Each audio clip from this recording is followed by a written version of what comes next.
Apakah Anda masih bersembunyi dalam kegelapan? Holy Spirit, make my heart open to the Word of God.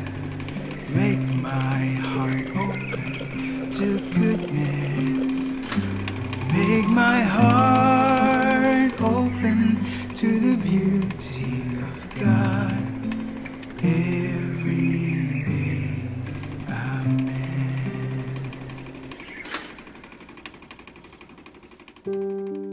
Hari yang diberkati untuk Anda semua. Izinkan saya menceritakan sebuah kisah tentang anak laki-laki yang sangat pemalu. Pria yang hanya pergi ke gereja karena orang tuanya memaksanya. Dia tidak berbicara dengan siapapun, ia hanya duduk diam di belakang, berharap tidak ada yang memperhatikannya.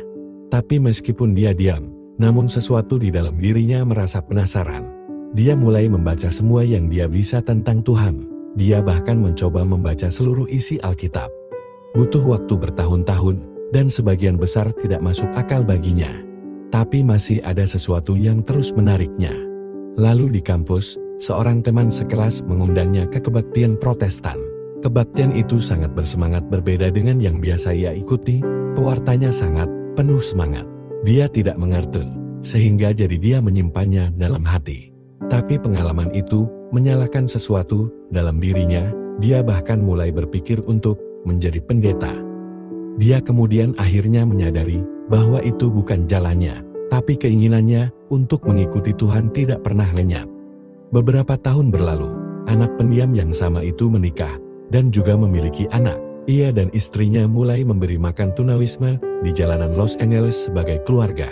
Mereka menemukan komunitas iman yang membantu pernikahan mereka berkembang. Dan akhirnya, dia mulai bepergian mewartakan Injil kemanapun Tuhan mengirimnya. Dan anak yang pemalu itu adalah saya. Sama seperti Nikodemus, saya mulai dalam kegelapan, penasaran, tidak yakin, bersembunyi di belakang.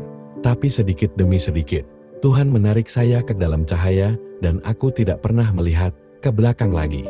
Jadi jika Anda masih berada dalam bayang-bayang, ketahuilah bahwa Tuhan melihatmu, dan ceritamu baru saja dimulai. Izinkan saya membacakan Injil hari ini untuk Anda yang diambil dari kitab Yohanes 3 ayat 1-8.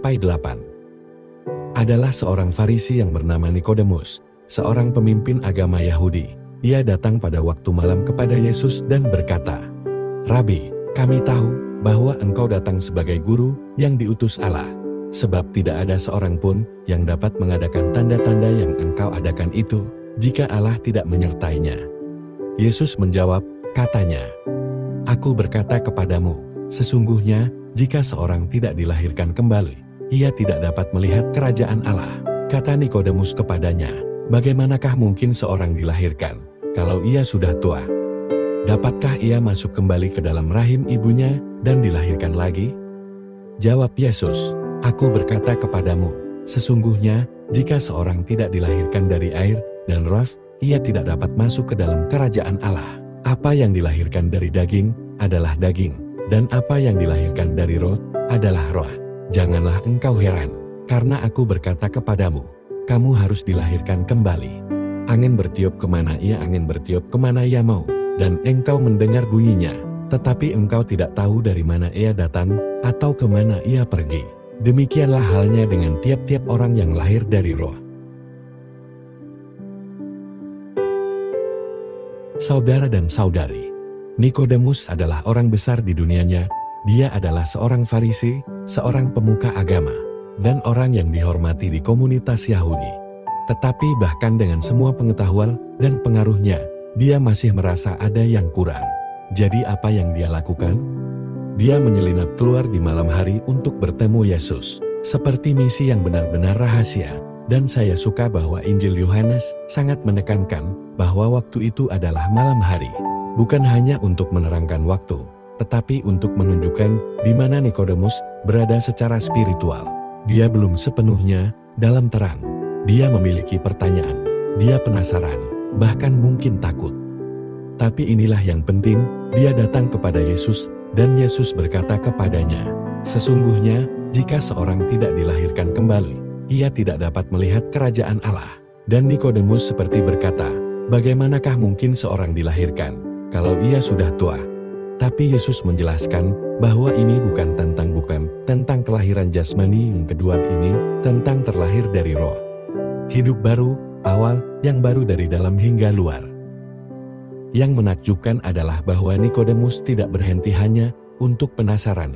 Dia kemudian muncul lagi, membela Yesus ketika para pemuka agama lainnya siap untuk menyingkirkannya. Dan setelah Yesus meninggal, Nikodemus maju untuk membantu mengubur tubuhnya. Sangat publik dan merupakan langkah yang berani, bahwa seseorang yang imannya berubah dari rasa ingin tahu, yang hati-hati, menjadi tindakan yang berani.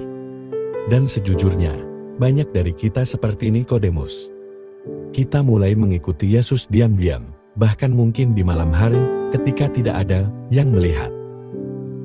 Tapi ketika iman kita tumbuh, kita dipanggil untuk hidup lebih terbuka. Bahkan ketika itu tidak populer ataupun mudah. Yesus tidak menolak jika kita masih sedang mencari tahu. Dia menyambut baik pertanyaan kita. Dia menemui kita tepat di tengah keraguan kita. Dan seiring waktu, seperti Nikodemus, kita diundang untuk tumbuh, untuk melangkah ke dalam cahaya, untuk menghidupi iman kita dengan keberanian, meski itu tidak mudah.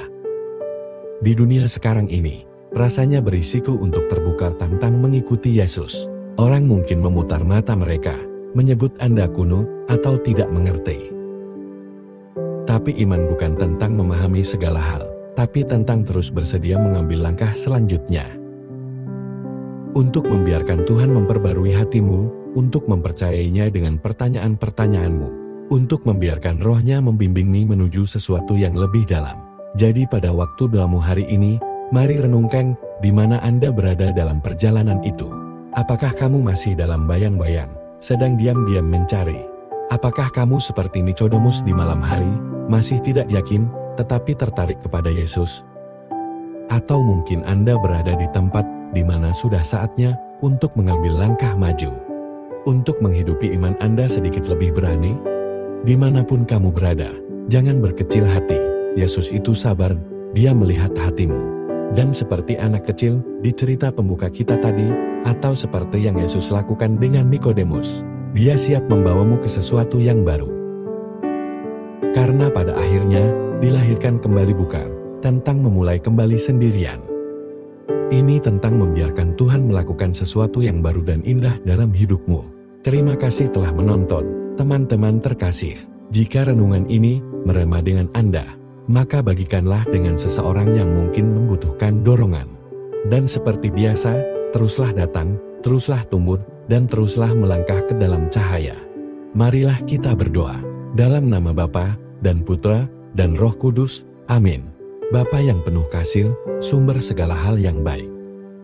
Terima kasih telah hadir dalam setiap pertanyaan kami, dalam keraguan kami, dan bahkan di sudut hati yang tenang. Seperti Nikodemus, kami tidak selalu langsung mengerti semua hal, tapi kami ingin mengenalmu lebih jauh. Bantulah kami, agar menjadi lebih berani dalam iman kami. Bantulah kami untuk beralih dari rasa ingin tahu menjadi rasa yakin. Dari bersembunyi menjadi hidup lebih berani dalam cahaya-Mu. Hembuskanlah kehidupan baru ke dalam diri kami, melalui Roh Kudus-Mu. Berilah kami keberanian untuk mengikuti-Mu sepenuhnya, apapun resikonya. Terima kasih atas hadiah awal yang baru. Terima kasih, karena tidak pernah menolak kami ketika kami datang mencari. Pimpinlah kami untuk terus melangkah maju. Dalam nama Yesus kami berdoa, amin. Dalam nama Bapa, dan Putra, dan Roh Kudus, amin. Tuhan memberkati keluarga Anda. Tuhan memberkati iman Katolik kita, dan Couples for Christ.